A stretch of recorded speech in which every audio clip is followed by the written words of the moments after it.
मित्रों नमस्कार।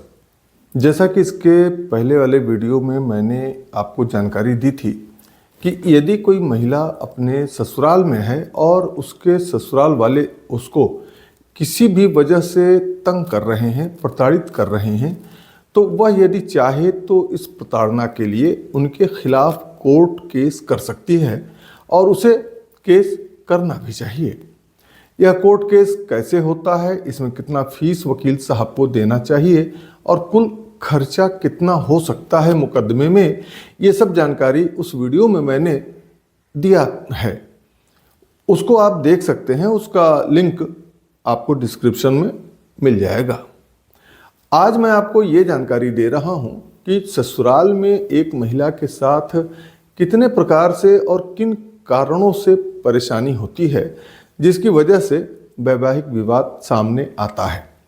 जैसे मान लीजिए कि शादी के कुछ दिनों बाद ही पति या पति के घर वाले जानबूझकर महिला को तंग करना शुरू कर दें, तो इस बात को समझना कोई बहुत मुश्किल नहीं होगा कि ऐसा वे क्यों कर रहे हैं।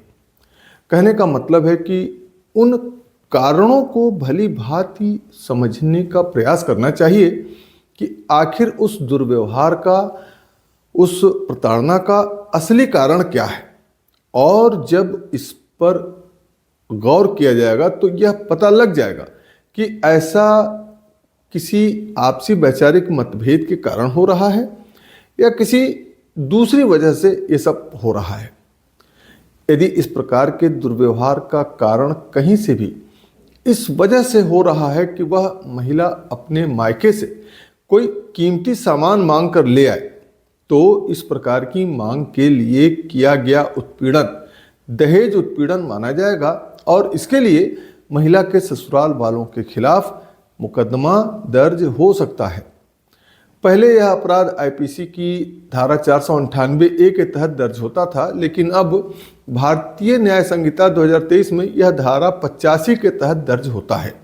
यानी 498A को अब धारा 85 बना दिया गया है। इसमें दहेज के लिए क्रूरता को दंडनीय अपराध बनाया गया है, जिसके लिए आज भी 3 साल की ही सजा जेल की होती है और पहले भी ऐसा ही था।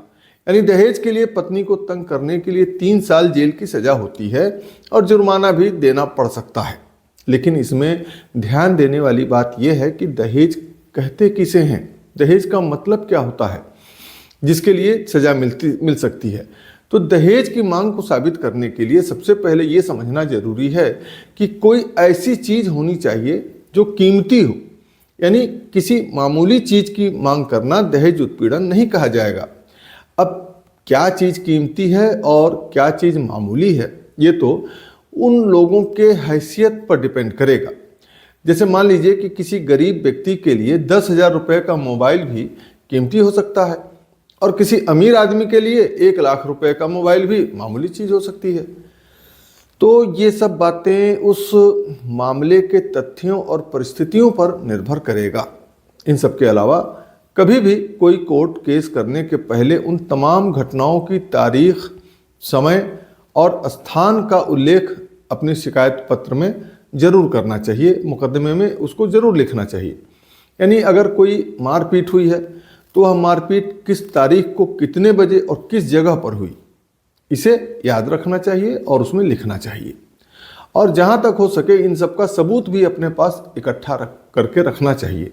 जैसे कि मान लीजिए अगर कोई मारपीट की घटना हुई है, उसमें चोट लगी है, तो उस चोट के डॉक्टरी इलाज का पर्चा अपने पास रख लेना चाहिए और मारपीट की घटना के बाद जितनी जल्दी संभव हो सके किसी सरकारी अस्पताल में जाकर ही अपना इलाज करवाना चाहिए, क्योंकि वहाँ के पर्चे की वैल्यू ज़्यादा होती है।